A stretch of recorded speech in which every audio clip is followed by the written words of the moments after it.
Dice así la palabra del Señor. Leemos en el versículo 1 del capítulo 1. Pablo y Timoteo, siervos de Jesucristo, a todos los santos en Cristo Jesús que están en Filipos, con los obispos y diáconos. Gracia y paz a vosotros, de Dios nuestro Padre y del Señor Jesucristo. En el verano de 2021 se sucedieron en Cuba una serie de protestas, de manifestaciones en contra de la dictadura. Estas protestas fueron simultáneas y bastante espontáneas en toda la isla. Fue un hecho bastante poco común en los 60 años de dictadura comunista. Sin embargo, como era de esperarse, aquellas manifestaciones dejaron un saldo muy alto de presos políticos, de presos de conciencia. En esos días y en el calor de aquel asunto, se hicieron públicas las cartas de algunos de los presos políticos. Las cartas, en realidad, muchas de ellas eran muy impactantes, muy impactantes. Tú podías ver convicciones, entereza, valor. También podías notar en esas cartas un poco de incertidumbre, de preocupación. Pero por otra parte también ibas a sentimientos más bajos. Había rencor, había odio, había desesperación. Pero lo que nunca se encontró en ninguna de esas cartas fue gozo. No había gozo en ninguna de esas cartas por ningún lugar. Esta carta que vamos a estudiar se le conoce como la carta del gozo. La palabra aparece más de 12 veces en ella y fue escrita desde prisión. Fue escrita desde prisión. Como espero demostrar en un futuro, si el Señor nos da vida, cuando nos adentremos en esta carta, este gozo no es un gozo que encuentras en el mundo, no es la alegría típica que encuentra el mundo cuando recibe una buena noticia, sino que es una quietud del alma, un sosiego. Este gozo no es una ausencia de tristeza, sino la felicidad de estar en paz con Dios. Una realidad ante la cual solo los ojos de la fe están despiertos.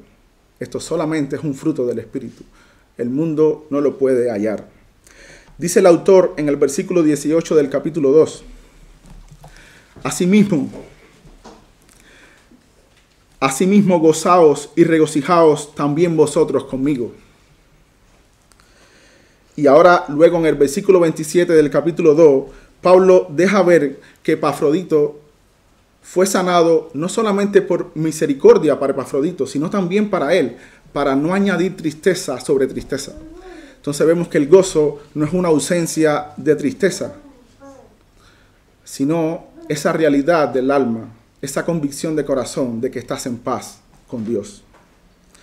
Sí, hermanos, muchas veces las personas más sufridas suelen ser las más gozosas, porque tienen en su alma menos de este mundo y más del mundo venidero. Hoy tendremos un sermón introductorio a esta carta y veremos quiénes son los remitentes de la carta, quiénes son los receptores de la carta, cómo se fundó la iglesia en Filipos y algunos aspectos relacionados con esto. Así que sin más, vayamos otra vez al texto con que inicia esta carta, que es con toda certeza la carta más personal del apóstol. Versículo 1 dice Pablo y Timoteo. Pablo y Timoteo. ¿Quiénes eran estos hombres de Dios que envían la carta? Seré breve. Quien quiera profundizar en la vida del apóstol puede consultar en el canal de la iglesia. Hay una serie detallada predicada por el pastor sobre la vida del apóstol Pablo.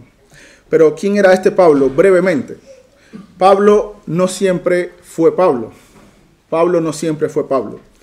Conocido anteriormente como Saulo de Tarso, era un judío de la tribu de Benjamín, circuncidado al 8º día, en cuanto a la ley, fariseo, en cuanto a la justicia que es por la ley, irreprensible, aventajaba incluso a muchos en su nación en cuanto a las tradiciones de sus padres y en cuanto a celo perseguidor de la iglesia, Pero un buen día iba de camino a Damasco y el Señor se le apareció en el camino, se le apareció en persona. Desde ese momento el Señor lo convirtió y le fue encomendado el apostolado a los gentiles. Fue un evangelista incansable y el escritor mayoritario del Nuevo Testamento. Refiriéndose a sí mismo, dijo que había trabajado más que los otros apóstoles, pero no él, sino la gracia de Dios con él. Pero a medida que se volvía más prominente entre las iglesias del Señor, también crecía en espiritualidad. A través de las siguientes afirmaciones, dichas en diferentes épocas de su vida, podemos ver la santificación del apóstol. El primero le dijo a los corintios, las cartas a los corintios fue las primeras que escribió después de Tesalonicense. Él dijo, porque yo soy el más pequeño de los apóstoles, que no soy digno de ser llamado apóstol. Más adelante, cuando estaba en prisión, le escribió a los efesios, en la misma época en que escribió Filipenses. Y él dijo, a mí, que soy menos que el más pequeño de los santos. A medida que iba avanzando, se veía más bajo. Primero soy el más pequeño de los apóstoles, luego soy menos que el más pequeño de los santos. Para terminar diciéndole a Timoteo en su última carta que él era el primero de los pecadores, porque palabra fiel y digna de ser escuchada por todos, que Cristo Jesús vino al mundo a salvar a los pecadores, de los cuales yo soy el primero. Así era este hombre, quizás el mejor cristiano de la iglesia de Jesucristo. Él dijo, inspirado por el Espíritu Santo, sed imitadores de mí, como yo lo soy de Cristo. No tenemos evidencia bíblica de su muerte, pero según fuentes históricas cristianas y no cristianas, murió en Roma decapitado bajo el mandato de Nerón, y de esta manera también glorificó a Cristo en su muerte, y de esta magnitud era el autor de esta carta. Pero también tenemos otro nombre, Timoteo. Lo primero que debemos decir es que Timoteo no es coautor de la carta, ni tampoco es un escritor inspirado. La carta tiene evidencias internas muy claras. Pablo todo el tiempo habla en primera persona del singular, e incluso durante la carta se refiere a Timoteo en tercera persona. Sin embargo, todavía la pregunta está ahí, ¿por qué su nombre aparece junto con el de Pablo? Bueno, voy a dar dos razones. En primer lugar, Timoteo fue tomado para unirse a Pablo y a Silas poco antes de ir a Filipos, como leímos en la lectura adicional. Así que casi con total seguridad, esta iglesia lo conocía muy bien, y Timoteo conocía muy bien a esta iglesia. Y la segunda razón es que Timoteo podría ser el amanuense de Pablo, amanuense, dícese de aquel que tiene el oficio de pasar escritos en limpio o de copiar el dictado. Un ejemplo de esto lo encontramos en Romanos capítulo 16, donde se lee, yo Tercio que escribí la carta, el amanuense de Pablo. Ahora, ¿pero quién era este Timoteo? Brevemente, su nombre significa el que honra a Dios, el que honra a Dios. Criado por su abuela y su madre bajo las sagradas escrituras del Antiguo Testamento, fue reclutado por Pablo para el ministerio, llegando a ser un fiel colaborador y el discípulo preferido del apóstol. Un hombre tímido, pero de una piedad elogiada por todos. El mismo apóstol Pablo traía a su memoria la fe no fingida que había en él. La vida de Timoteo fue de gran importancia para la iglesia. Mencionado 6 veces en el libro de los Hechos, 17 veces en las epístolas paulinas y una vez en Hebreos. Es evidente que tuvo una importancia histórica a los ojos de Pablo, quien llegó a considerarlo casi como una réplica suya. Mirad cómo se refiere a Timoteo en el capítulo 2, versículo 19. Él dice, espero en el Señor Jesús enviaros pronto a Timoteo, para que yo también esté de buen ánimo al saber de vuestro estado, pues a ninguno tengo del mismo ánimo y que tan sinceramente se interese por vosotros. Así era Timoteo. Y aquí se desprende una aplicación que quizás no debamos dejar pasar. Primero, para mis compañeros de homilética. Es probable que el Espíritu Santo los esté preparando a vosotros para guiar a su iglesia en la próxima generación. No lo podemos afirmar con toda certeza, pero es una posibilidad. Pero si llega el momento, si ha de llegar el momento, y el pastor los presenta aquí, delante de la iglesia, que no se diga de vosotros que a ninguno tengo del mismo ánimo que quiera tanto ser pastor. Que ni siquiera se diga de vosotros que a ninguno tengo de tanto ánimo que quiera tanto predicar. Que se diga de vosotros que a ninguno tengo del mismo ánimo que se interese tan sinceramente por esta iglesia. Por esta iglesia. Esto lo podemos ampliar para toda la iglesia también. Debemos interesarnos por el resto, llevar las cargas los unos de los otros, interesarnos sinceramente. Como suele pasar en todas las iglesias, todos llevamos las cargas al pastor y está bien. pero un solo hombre lleva las cargas de toda la iglesia. Interesémonos los unos por los otros y llevemos las cargas los unos por los otros, compartamos las cargas. También preocupémonos por el pastor. El llamado al ministerio no te encima de estas cosas, no te encima de estas cosas. Timoteo fue un gran hombre de Dios, fue un gran hombre de Dios. Según la tradición, sufrió el martirio en Éfeso unos 30 años después de recibir las últimas cartas del apóstol, por oponerse a la adoración de la diosa Diana. Él retuvo firme hasta el fin su confianza del principio. De este calibre espiritual eran estos hombres.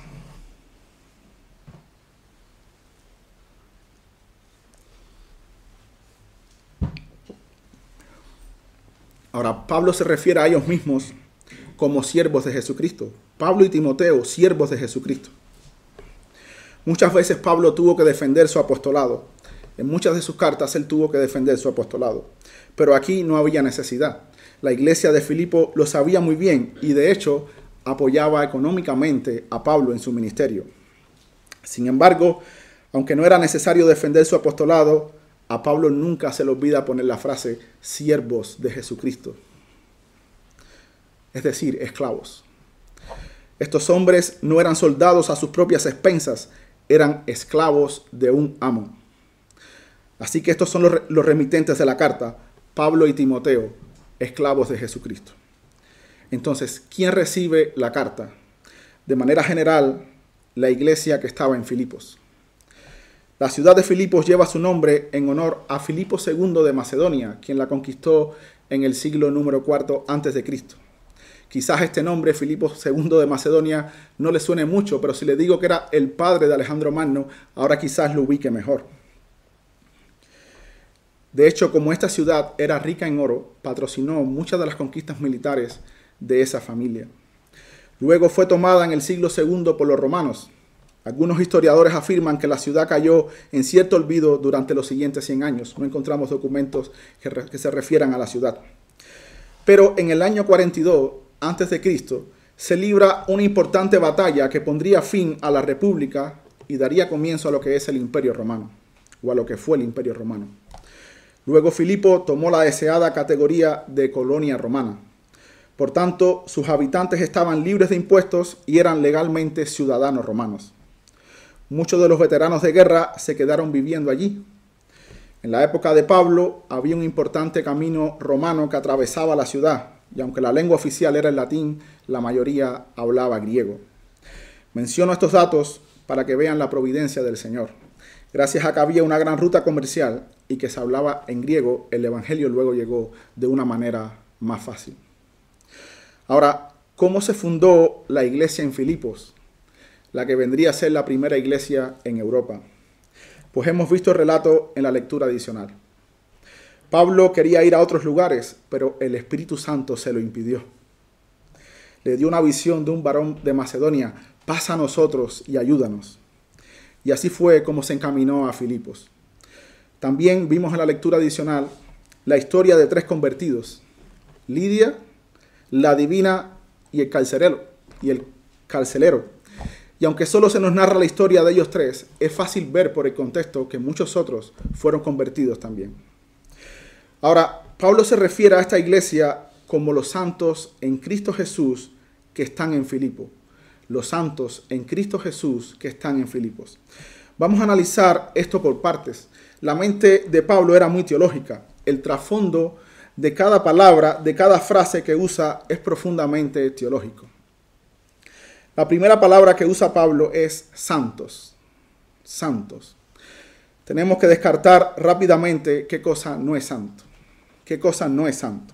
Santo no es una persona a la que la jerarquía eclesiástica lo ha calificado así, luego de cumplir con ciertos estándares durante toda su vida. Esto no es un santo. Tampoco hay diferentes clases de santos. Sí hay diferentes estados de santificación, pero no diferentes tipos de santos. Pero ¿quiénes son los santos?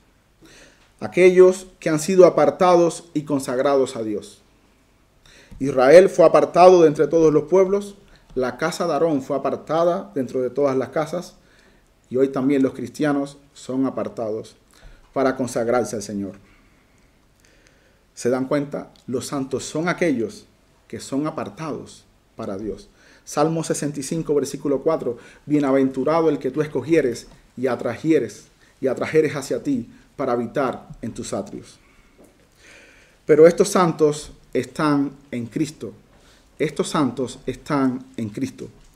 No se pueden leer las cartas de Pablo sin notar lo frecuentemente que usaba estas frases. Las frases en Cristo, en Jesucristo, en el Señor.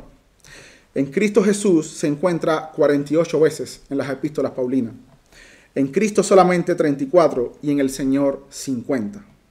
Está claro que para Pablo ahí estaba la esencia del cristianismo. Un comentarista llamado Marvin Vincent dice que cuando Pablo decía que el cristiano está en Cristo, quería decir que el cristiano vive en Cristo como el ave vive en el aire, el pez en el agua y las raíces del árbol están en la tierra. Lo que hace al cristiano diferente es que siempre y en todas partes es consciente de estar rodeado de la presencia de Jesucristo. Un santo no es un santo en su propia justicia, sino en la de Cristo. Un budista no alega estar en Buda, ni un musulmán declara que está en Mahoma. Puede seguir fielmente las enseñanzas y el ejemplo de esos líderes, pero no están en ellos. Sin embargo, un cristiano sí está en su Señor, porque ha sido hecho con él un espíritu. Gálatas capítulo 2, versículo 20. Con Cristo estoy juntamente crucificado, y ya no vivo yo, mas vive Cristo en mí. Ahora, estos santos en Cristo Jesús están en Filipos. En Cristo y en Filipos. En Cristo y en Madrid. ¿Se dan cuenta? El cristiano está sentado con Cristo en los lugares celestiales, pero también está aquí. Es el ya, pero todavía no, que dicen los teólogos. En el pasado, algunos pensaron que la mejor manera de ser santo era retirarse al monasterio. Se fueron a las montañas y se aislaron, esperando no encontrar más tentación allí. Adivinen qué hallaron en la soledad de sus habitaciones. Corrupción. La llevaron consigo. La llevaron consigo. No es lo que entra por la boca lo que contamina al hombre. Es lo que sale lo que contamina al hombre. La reforma trajo de nuevo la piedad a la vida del creyente común y corriente. Cuando ellos estaban en Filipos, eran santos.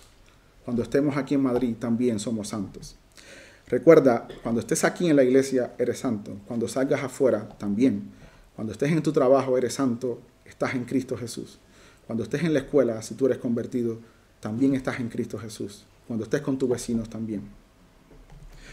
Pablo le escribe esta carta a los santos en Cristo Jesús que están en Filipos. Pero a continuación separa dos grupos dentro de ellos, obispos y diáconos. Obispos y diáconos. Y estos son los dos oficios de la iglesia. Dígame si alguno de vosotros ve aquí algún pastor de jóvenes o algún líder de alabanza o algún otro oficio. Solamente dos oficios. Cuando Pablo le escribe a Timoteo acerca de cómo debe conducirse en la iglesia, que es la casa de Dios, él le da los requisitos solamente para dos oficios. El oficio de diácono y el oficio de obispo. Y ninguno más. Pues si alguno puede estar confundido, obispo y pastor es la misma persona. Las escrituras se refieren al obispo o a ese oficio de pastorado con tres palabras: anciano, obispo y pastor. Son la misma persona. No lo vamos a buscar, pero luego lo puedes revisar en Hechos 20. Ahí Pablo demuestra que, usando los tres términos, está hablando de la misma persona, los pastores o los ancianos o los obispos de Éfeso. Ahora, ¿cuál es la diferencia entre obispos y diáconos? ¿Cuál es la diferencia? Que uno está encargado del ministerio de la palabra y del gobierno de la iglesia, los obispos o pastores o ancianos, y el diácono está encargado de servicio, de la misericordia, del ministerio de la misericordia. Entonces solamente hay estos dos oficios. Pero ahora hay una pregunta. Y los hermanos que nos paramos aquí también a enseñar. Bueno, nosotros somos maestros, somos dones. Y como tal, estamos subordinados al gobierno de la iglesia, es decir, a los pastores o a los ancianos. Entonces, no somos oficiales, somos dones que los ancianos de la iglesia administran para beneficio de la iglesia. Efesios capítulo 4, ahí lo pueden encontrar. Ahora, creo que se nos puede llamar maestro, como se le llaman a los maestros en la iglesia de Antioquía. Lo pueden encontrar en Hechos 13. Habían allí profetas y maestros. Pero como tal, no somos un oficio, somos un don que la clase gobernante o el oficio de los ancianos usan para beneficio de la iglesia y nada más. Entonces, necesitamos orar para que Dios nos dé diáconos y también nos dé más pastores para que alivien las cargas y ayuden al otro pastor que tenemos en la iglesia. Pero estas cosas las debemos pedir en oración a aquel que da dones a los hombres. Nunca deberíamos fabricarlos nosotros. Nunca deberíamos fabricarlos. Pedir en oración y tener paciencia, que si el Señor quiere, nos los dará. Pero nunca debemos fabricarlos nosotros. Es tremendamente una tragedia cuando un hombre no cualificado se sube o es ascendido a uno de estos dos oficios. Es tremendamente una tragedia. Se necesita tiempo. Dice Pablo a Timoteo que algunos pecados se hacen patentes cuando los hombres vienen a juicios. Él está hablando en este contexto de elegir pastores. Cuando los hombres se investigan profundamente, pues hay pecados que salen a flote. Cuando se pone la luz bien de cerca, pues ahí se ve. Un buen sermón puede predicar cualquiera. Aparentar piedad lo puede hacer cualquiera, pero piedad en el alma, cuando le da la luz en el corazón, ahí salen a flote los pecados. Entonces, pidamos en oración que Dios nos dé pastores, nos dé diáconos, pero no los fabriquemos, esperemos en oración. Entonces, Pablo y Timoteo, siervos de Jesucristo, a los santos en Cristo Jesús que están en Filipos, gracia y paz a vosotros. Pablo, en este saludo, está tomando dos palabras de dos culturas diferentes. Gracia, con la que solían comenzar los griegos sus cartas, y paz, con la que solían comenzar los judíos sus cartas. Pero ahora con una connotación más profunda, con una connotación mucho más profunda. Ahora, estas palabras estaban infundidas de mayor significado porque venían de Jesús y venían del Padre. Nosotros hoy solemos comenzar nuestras cartas así. Espero que al recibir esta misiva te encuentres bien. O sea, sin mala noticia en la familia, sin mala noticia en el trabajo, sin mala noticia en lo financiero, sin mala noticia en la salud, sin mala noticia en lo sentimental. Sin embargo, Pablo dice, gracia y paz a vosotros, cualquiera que sea tu situación aquí en la tierra, porque viene de Dios Padre y del Señor Jesucristo. Dos testigos para esto. Hay muchos, pero solamente voy a citar dos. Juan, Evangelio de Juan, capítulo 1, versículo 17. Pues la ley por medio de Moisés fue dada, pero la gracia y la verdad vinieron por medio de Jesucristo. Lucas capítulo 2 versículo 14, en el contexto del nacimiento del Señor, un grupo de las huestes celestiales se le aparecen a los pastores que estaban con sus ovejas afuera. Dice el texto, gloria a Dios en las alturas y en la tierra paz, buena voluntad para con los hombres. En resumen, esta es una carta escrita por Pablo y Timoteo en algún punto entre el año 62 y 63 después de Cristo, dirigida a la iglesia en Filipos que ellos mismos habían fundado un año antes y lo hace desde prisión. Ahora, ¿qué enseñanza podemos sacar de estos primeros versos? Bueno, la primera aplicación que quiero traer es acerca de algunos de los miembros de Filipos. Tenemos a una mujer de negocios, Lidia, próspera. Tenemos también a una adivina, se intuye que era de las clases más bajas de la sociedad, de las más animistas. Y también tenemos un funcionario del gobierno, el carcelero. Gente muy diferente entre sí, también eran de diferentes nacionalidades. Lidia era de Tiatira. Y recuerden que allí en Macedonia habían macedonios, pero también romanos que se habían quedado después de la guerra. Sin embargo, una iglesia, una sola iglesia. La iglesia en Madrid no es muy diferente. Tenemos muchas nacionalidades, trabajamos en las más diferentes esferas, pero somos una iglesia. Así le ha agradado al Señor y así Él demuestra su poder. Personas tan diferentes en una sola iglesia. El mundo nunca se puede unir para hacer el bien, sí para hacer el mal. Muchas veces se unen y están todos de acuerdo para hacer el mal, pero el mundo nunca se ha podido unir para hacer el bien. Solamente en la iglesia de Jesucristo. Y así Él demuestra su poder. La segunda aplicación, quiero referirme a las implicaciones de estar en Cristo. Antes lo había analizado en un sentido. Te había dicho que eres un santo en Cristo, pero recuerda que también estás en Madrid y tienes que demostrar tu vocación cuando vivas en esta ciudad. Sin embargo, ahora quiero analizarlo en el sentido contrario. Alguien puede pensar que está aquí en Madrid, en esta iglesia de sana doctrina, y se ha apartado del mundo, y tengo en mi mente en especial a nuestros hijos, que vienen cada domingo a esta iglesia, son restringidos en su vida por sus piadosos padres. Vosotros pueden parecer santos y están en esta iglesia, pero ojo, tienen que estar en Cristo también. En Cristo y en Filipos, en Cristo y en Madrid y en Cristo. No es porque tus padres sean piadosos, no es porque perteneces a esta iglesia y vienes a esta iglesia de sana doctrina. Tienes que estar en Cristo. Tienes que estar en Cristo. Ahora,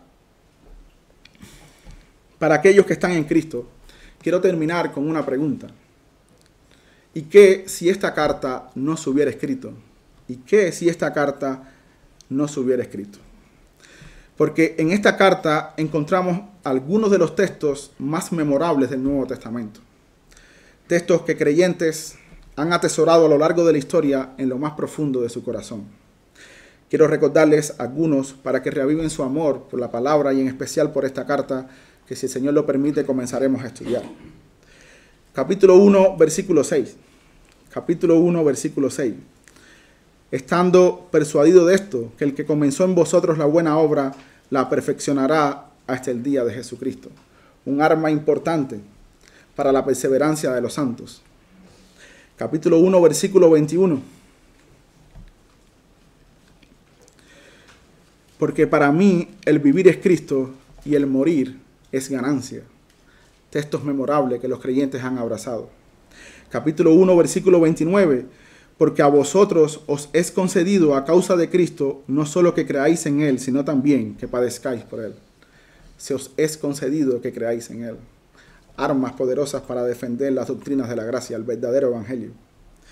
Capítulo 2, versículo del 5 al 11. No lo voy a leer por tiempo, pero ¿qué texto este? ¿Cuántos sermones en el pasado se predicaron por este texto? La humildad de Jesucristo, la humildad del Señor. Capítulo 2, versículo 13. Porque Dios es el que en vosotros produce así el querer como el hacer por su buena voluntad. Más textos para defender las doctrinas de la gracia. Capítulo 4, versículo 13.